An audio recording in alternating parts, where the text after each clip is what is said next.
ரயிலில் டிக்கெட்டுக்கு பதிலாக ஆதார் கார்டை கொடுத்த மூதாட்டியிடம் டிக்கெட் பரிசோதகர் பணிவுடன் நடந்து கொண்ட காணொளிதான் தற்போது இணையத்தில் வைரலாகி வருகிறது.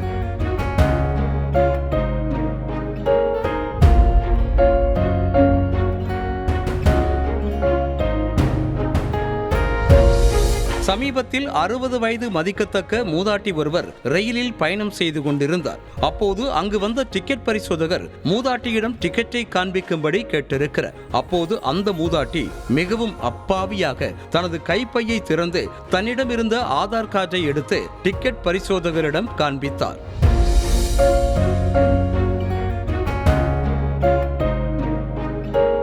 பொதுவாகவே பெரும்பாலான டிக்கெட் பரிசோதகர்கள் ரயிலில் பயணிகளிடம் சிடுசிடுவென விழுவதைத்தான் பார்த்திருப்போம். ஆனால் இந்த டிக்கெட் பரிசோதகரோ அப்படி இல்லை. அந்த மூதாட்டியின் வெகுளித்தனத்தை புரிந்து கொண்டு, நீங்கள் என்னிடம் கொடுத்திருப்பது உங்களது ஆதார் கார்டு, ஆனால் நான் ரயில் டிக்கெட்டை கேட்டேன், உங்களிடம் டிக்கெட் இருக்கிறதா என மென்மையான முறையில் கேட்டார்.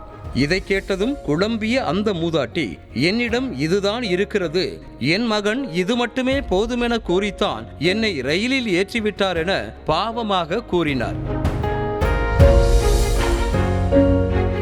இதை கேட்டதும் சட்டென சிரித்த டிக்கெட் பரிசோதகர் ஆதார் கார்டை மூதாட்டியிடமே கொடுத்துவிட்டு ரயிலில் பயணிக்கவும் அனுமதித்தார். தற்போது இந்த வீடியோதான் இணையவாசிகளின் ஹார்ட்டுகளை அள்ளி வருகிறது. இந்த காணொளி எப்போது எங்கு எடுக்கப்பட்டது, அந்த மூதாட்டி தனியாகத்தான் பயணம் செய்தாரா என்பது பற்றிய விவரங்கள் எதுவும் இல்லை. இருப்பினும் மூதாட்டியிடம் மிகவும் பணிவாக நடந்து கொண்ட டிக்கெட் பரிசோதகரை நெட்டிசன்கள் வாழ்த்தி வருகின்றனர்.